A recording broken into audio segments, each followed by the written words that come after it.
across Ohio and West Virginia. In the race for governor in the Buckeye State, let's take a look at that. Mike DeWine right now with a 5% lead, 92% of precincts reporting that lead over Democrat Richard Cordray. And in the race for Ohio Senator incumbent, if we can pop that up, incumbent Sherrod Brown re-elected over Jim Renacci. And in the Mountain State, there it is. You see Sherrod Brown with a win there. And then Joe Manchin has defeated challenger Patrick Morrissey. So a good day for Democratic incumbents. Let's hear from Senator Manchin now. But let me tell you, you made history tonight. West Virginia made history tonight. Nobody has ever won. Nobody in the United States has ever won in a state that the president in the previous election won by 42 points. The opposite party wins. Never happened. And here's a look at issue 1. No's have it right now. The drug and criminal enforcement issue on the Ohio ballot. And now let's head to Ohio County for more on the hotly contested state Senate race between Ryan Fearns and William Ehlenfeld. News 9's Jamie Baker joining us live with more. Kate, Rich, we're live here at the Democratic headquarters in Wheeling, where we just had a very special guest arrive, who is now the new Senate seat holder in District 1, William Ehlenfeld. William, I know this has been a long, hard journey, tough campaign. How do you feel knowing that this is now your seat? I feel great. I have to thank all the people that helped me. I had a small army of volunteers that helped me all along the way. Without them helping me to knock on doors, make phone calls, write postcards, and all the other things that they did, I never could have done this. So I feel great, and I look forward to representing the Ohio Valley in Charleston. Well, now through the campaign, there was a lot of promises made. What are some of the biggest ones you want to focus on right out of the gate? Well, I want to focus on jobs and the economy, and I want to focus on the opioid crisis, and those two things go hand in hand. If we can find ways to combat the opioid crisis, we can lift up the health of our state, we can lift up the health of our economy. So those are two things that are absolutely critical, and I look forward to working with everyone in Charleston, working across the aisle. One of the first things I'm going to do is reach out to everyone that I'll be serving with in the state Senate, regardless of party, because the only way we're going to make progress in West Virginia is if we work together, and that's one of the reasons voters, I think, picked me, was because I'm committed to getting along with others and doing everything I can to work with the other side, not compromising my principles, but going to Charleston with an open mind. All right, William, congratulations, and thank you again for joining us again. William Ehlenfeld, your new state Senate seat holder in District 1. Live in Ohio County, I'm Jamie Baker, News 9 at 11.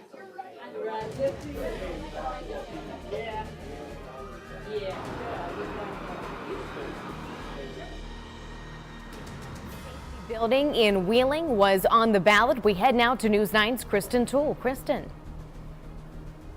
Kate, thank you. That's right. First responders in Wheeling were asking voters to pass a levy for a new public safety building. That levy needed 60% of the votes to pass, and when the numbers came in, 54% of voters were for it and 46% were against it. It did not reach that 60% state requirement to pass. Wheeling's vice mayor says this is a disappointing loss for the city and for first responders. It's an absolute shame that in West Virginia, a levy can get 53% of the vote but still not pass. So here in West Virginia, cities need 60% to pass a levy. Our first responders deserve this building. To say this is a disappointment is an absolute understatement. Our first responders keep us safe. We need to provide them with the equipment and the building that they need. So it's disappointing this did not pass. Our first responders deserve better. As for the race for Ohio County Commissioner, it was Judge Don Nickerson against incumbent Commissioner Orphy Klempa. The final numbers were 55% for Republican Don Nickerson and 45% for Democrat Orphy Klempa. So there will be a new county commissioner in Ohio County, and here's what Nickerson had to say about the win. I think people listened to my message about commitment and hard work and experience, and I think it resonated, and I'm just flattered and honored that people put me in this job. It's an important job, and I tend to approach it like I did campaigning, with a lot of hard work. I'm joining a couple of other strong county commissioners and a county administrator, and I tend to go in running and work very hard just like I campaigned. That's the latest from Ohio County. We'll send it back to you guys for now. Reporting live in Wheeling, Kristen Toole, News 9 Tonight. Kristen, thank you. To West Virginia Amendment 1 involving abortion funding. That one 52% are for the issue, with 96% of precincts reporting.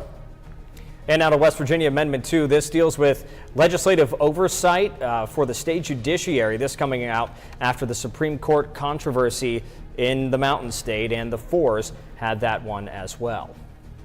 And a couple of big levies headlined the Belmont County ballot, that including one that would fund an $80 million upgrade in the St. Clairsville School District. News 9's Brittany Grego is live with more. Good evening. The final results are in here in Belmont County, and a few big surprises. First up, we have a new Belmont County commissioner that was elected tonight. Republican Jerry Eshman defeated incumbent Mark Thomas with 63% of the vote tonight. I talked to Eshman a little bit earlier. He says that he's very excited to work with J.P. Dutton and Josh Meyer. He also wants to work on fixing the roads and also the budget here in the county.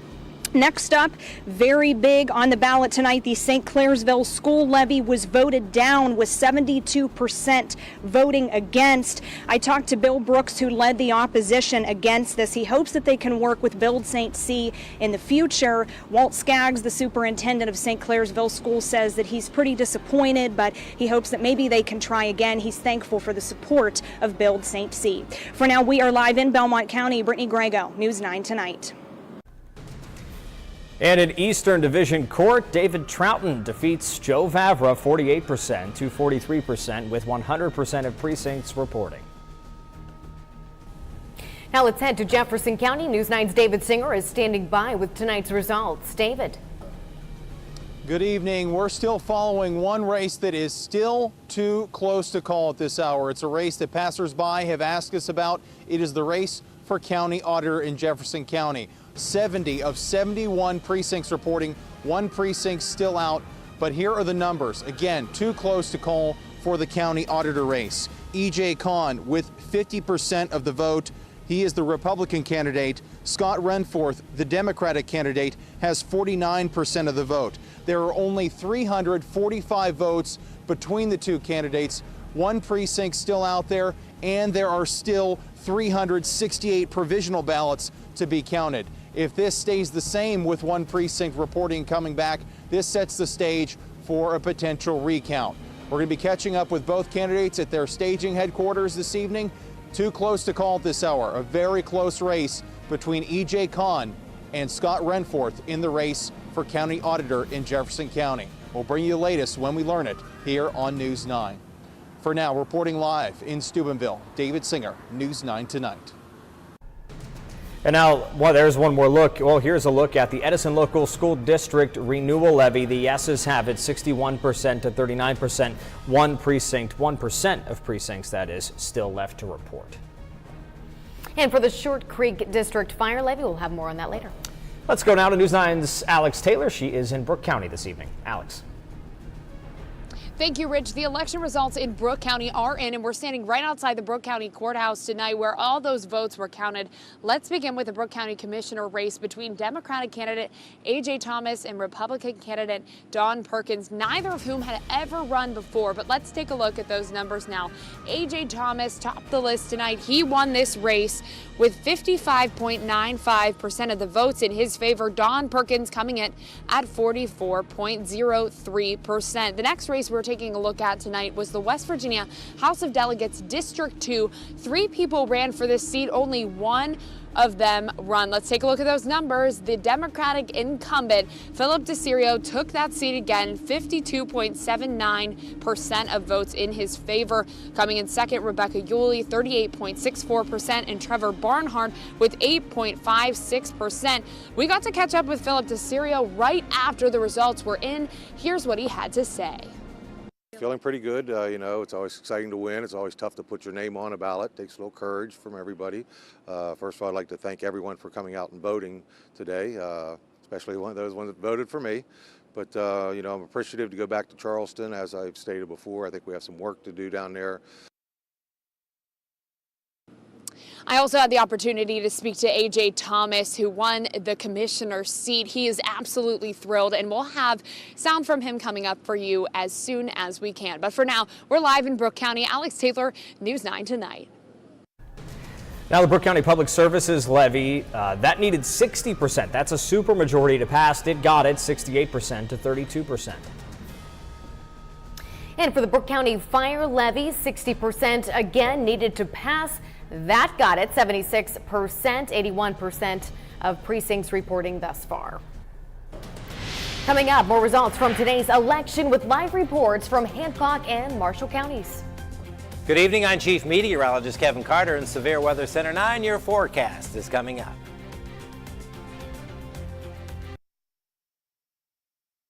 The Highlands from the lens of Tower Cam 9 atop the Robinson Auto Group.